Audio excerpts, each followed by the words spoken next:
దేవునికి మహిమ కలుగును గాక. అందరికీ ప్రైజ్ రాడండి. గొంతు బాగాలేదు, కొంచెం జలుబు చేస్తుంది. తన దేవునికి మహిమ కలుగును గాక. ఇదే కాలం బట్టి మనమందరం కలుసుకున్నట్టు దేవుడు మనకి ఇచ్చినటువంటి మహా సమయాన్ని బట్టి దేవాది దేవునికి మహిమ ఘనత ప్రభావములు కలుగును గాక. అందరూ బాగున్నారని నేనైతే నమ్ముతున్నాను. మన లోకమంతున్న తండ్రి మనకు తోడుగా ఉన్నాడు. అనుదినము మనం చేసే ప్రార్థన ఆయన మీద ఉంచిన విశ్వాసాన్ని బలపరుస్తున్నాడు. అందును బట్టి దేవునికి మహిమ ఘనత ప్రభావములు కలుగును గాక. వాక్యాన్ని ధ్యానించుకున్నాము. చూడండి, ఈ దినము లూకాసు వార్త 18వ అధ్యాయంలో ఒక ఉపమానం చెప్తారు ప్రభు అయిన యేసుక్రీస్తు. ఆ ఉపమానం ఏంటంటే విశ్వాసాన్ని గురించినటువంటి ఉపమానం చెప్తారు ఆయన. ఎలాంటి విశ్వాసాన్ని మనం కలిగి ఉండాలా, తర్వాత ఎలాంటి అన్ని విసుగు చెందకుండా మనం అనుకున్న పని దేవుని సన్నిధానానికి తెచ్చినప్పుడు ఆ పని పూర్తయ్యే వరకు విసుగు చెందకుండా ఏ విధంగా దేవుని మనం బ్రతిమాలుకోవాలా అనే దాన్ని ఆయన ఒక ఉపమాన రీతిలో చెప్తారనమాట. అక్కడ ఒక ఊరిలో ఒక పట్టణం ఉంటుంది. ఆ పట్టణంలో ఒక న్యాయాధిపతి ఉంటాడు. ఆ న్యాయాధిపతి ఎలాంటి వాడంటే ఎవరిని లెక్క చేసేవాడు కాదు. అంటే ఒక కఠినమైన హృదయం కలిగిన వాడు. దేవుడంటే భయం లేదు, ఏ మనుషుని కూడా లెక్క చేయడు. అలాంటి మనస్తత్వం కలిగిన వ్యక్తి. అదే పట్టణంలో ఒక విధవరాలు ఉంటుంది. ఆమె ఎలాంటిదంటే చాలా నెమ్మదస్తురాలు, లోబడేటువంటి స్థితి. ఆమె ఏం చేస్తాడంటే న్యాయాధిపతి దగ్గరికి వస్తుంది. ఏమంటదంటే, అయ్యా, నాకు ఒకడు ఉన్నాడు, ప్రతివాదిగా ఉండేవాడు. నాకు వాడికి కొంచెం ఘర్షణ జరిగింది. నాకు ఉండేటువంటిది అతను తీసుకున్నాడు. కాబట్టి మీరు ఖచ్చితంగా నాకు న్యాయం చేసి నాకు ఇప్పించండి అనేది ఆమె యొక్క ఉద్దేశము. కాబట్టి ఆమె ఏం చేస్తుందంటే ఆయన దగ్గరికి వస్తుంది అనమాట. వచ్చి, అయ్యా, నా పరిస్థితిని ఒకసారి గమనించండి, నా ప్రతివాదిని పిలిపించి నా యొక్క సమస్యను పరిష్కరించండి అని అడుగుతుంది. అతడు అస్సలు ఏం లెక్క చేయడు, అస్సలు ఏమి కూడా పట్టించుకోడు. చాలా సార్లు మానక తిరుగుతానే ఉంటుంది. ఒక్కొక్కసారి మనమైతే ఎన్నిసార్లు పోయినా జవాబు ఇవ్వడు, ఈయన కాకపోతే ఇంకొకడు అవుతాడు కదా అని మనం ఏమైపోతామంటే దూరంగా వెళ్ళిపోతుంటాము. కానీ ఆమె ఎలా ఉందంటే, ఆయన ఎన్నిసార్లు ఇప్పుడు కాదు అని పట్టించుకోకపోయినా సరే ఆమె తిరుగుతూనే ఉంది. ప్రతిరోజు ఆమె అంటే ఒక మాటలో చెప్పాలంటే బెగ్ చేసుకుంటుంది. ఎలాంటి బెగ్గింగ్? వినయము కలిగినటువంటి ఆ యొక్క బెగ్గింగ్ చేసుకుంటుంది. ఆమె ఏం చేస్తుంటే ప్రతిరోజు మానక విసుగగా, ఎక్కడ విసుగు చెందటం లేదు. ఆమె ఏం చేస్తుందంటే, ఖచ్చితంగా ఈ న్యాయాధిపతి నాకు న్యాయం చేయాలా, ఆయన తప్పకుండా చేస్తాడు, ఆయన లేకపోతే నాకు ఎలా నా సమస్యకు పరిష్కారం కుదురుతుందని ఆమె ప్రగాఢమైనటువంటి నమ్మకాన్ని కలిగి విసుగక మానక ప్రతిరోజు ఆయన దగ్గరికి వెళుతూ ఉండేది. ఆయన ఒక రోజు అనుకుంటాడు, ఏంటి ఎంతో మందికి నేను సమాధానం అసలు చెప్పను, ఎవరిని పట్టించుకోను, ఏమైతే ఎన్నిసార్లు నేను విసుగు చెందిన నేను చెప్పను, నా వల్ల కాదు అని తిరస్కరిస్తున్నప్పుడు కూడా మాటికి వచ్చేస్తుంది, ఈరోజు ఎట్లాగైనా సరే ఈ సమస్యతో ఇది క్లియర్ చేసేయాలా అనేటువంటి మనసు కలిగి ఉంటాడు. అంటే ఎప్పుడు వస్తుంది ఆయనకి ఆ మనసు? ఈమె మాటికి వెళ్ళి ఆయన కనబడుతుంది. ఆయనకి ఏం చేస్తుందంటే తన మనవిని తెలియచేసుకుంటుంది. అది ఆయన చూసి ఆయన విసుగు చెందాడు, కానీ ఆమె విసుగు చెందలేదు. ఆయన విసుగు చెంది ఏం చెప్తున్నాడు? ఏంటో చెప్పు, ఈ రోజు నీ సమస్య తీరుస్తాను అంటున్నాడు. అందుకు ప్రభు అయిన యేసుక్రీస్తు అంటారు, చూడండి, ఒక కఠినాత్మ కలిగినటువంటి మనస్సు కలిగిన వ్యక్తి, ఆ స్త్రీ అన్నిసార్లు వెళ్ళి గోజారుకుంటుంటే కూడా తనే పట్టించుకోవటం లేదు. కానీ ఆమె విసుగక మారక ఆయన సన్నిధానానికి వెళుతుంది. కాబట్టి ఆయన ఏం చేస్తున్నాడంటే, ఇంకా ఈ సమస్య ఉండేదానికే లేదు, నేను ఎంత చెప్పినా ఈవిడ వినటం లేదు, కాబట్టి ఈవిడ సమస్య రోజు తీర్చేయాలా అనేటువంటి మనసును తను ఆ రోజు కలిగాడు.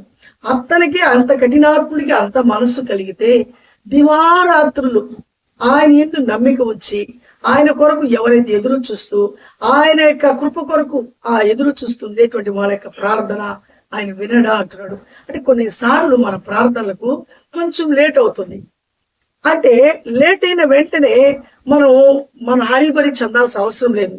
ఎందుకంటే ఆయన నోటీస్కి మన యొక్క మాట వెళ్ళింది. ఇంట్లో కూడా చూడండి, మన ఇంట్లో బిడ్డలు కావచ్చు, మనల్ని ఏం చేస్తారంటే ఒక వస్తువు కావాలని అడుగుతారు, కాకపోతే అది తీసి మనం అడుగుతారు. మనం ఏమంటామంటే, అంటే మన నోటీస్ లోకి ఆ మాట వచ్చేసింది, మన చెవిలో పడిపోయింది కావాలని. ఆ టైంలో మనం అంటాం, లేదు ఇప్పుడు లేదు, విసిగించొద్దు, ఇప్పుడు కాదు, ఇంకొకసారి అంటాము.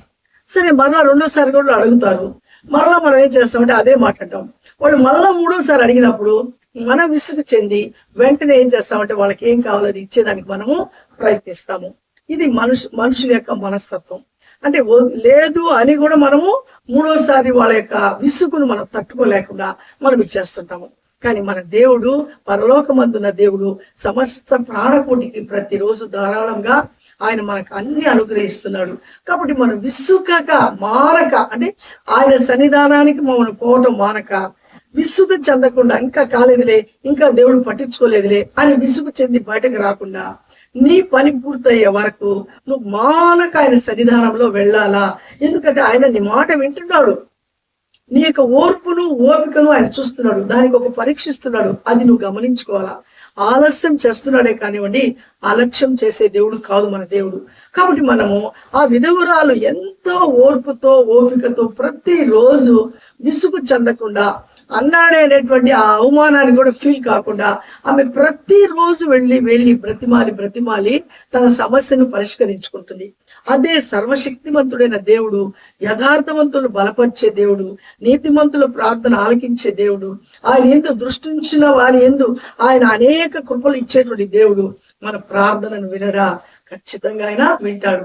అయితే మనము ఆయన మాట వినాల. ఆయన అంటాడు, అదే మాటలు అంటాడు ఆ లూకాసు వార్త 18వ అధ్యాయంలో. చూడండి, మనుష్య కుమారుడు మరలా ఈ భూమి మీదకి వచ్చినప్పుడు ఈ యొక్క విశ్వాసం ఉంటుందో లేదో మనుషుల్లో, అంత విశ్వాసంలో కొనసాగతారో లేదో అనేటువంటి ఒక ప్రశ్న అక్కడ ఉంటది అనమాట. కాబట్టి మనము లోకంలో జీవించినంత కాలము డబ్బులు పట్టే పని లేదు, ఏ విధమైనటువంటి ఎఫర్ట్స్ పెట్టాల్సిన అవసరం కూడా లేదు.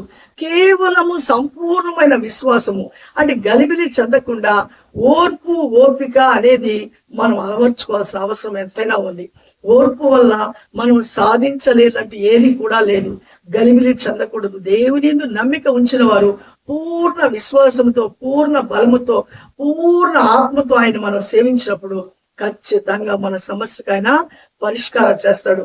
ఒక కఠినాత్ముడే ఆమె రావటము పోవటం చూసి విసుగు చెంది ఆమె సమస్యను తీర్చుటకు ఆయన వెంటనే ఏమైపోతున్నాడు, చేసేదని సిద్ధపడుతున్నాడు. కానీ మన దేవుడు తప్పకుండా మన బాధను, మన సమస్యను, మనకుండే కష్టాన్ని ఆయన చూస్తున్నాడు. అయితే మనము ఓపికతో, నమ్రతతో ఆయన కొరకు ఎదురు చూసినప్పుడు పరిపూర్ణమైనటువంటి, అడిగిన వాటికంటే, ఊహించిన వాటికంటే అత్యధికమైన మేళ్లతో దేవుడు మనల్ని ఏం చేస్తాడంటే బలముగా తృప్తిపరుస్తాడు. అలాంటి దేవుడు ఈ లోకంలో ఎక్కడా లేడు. ఆయనే మన దేవుడు.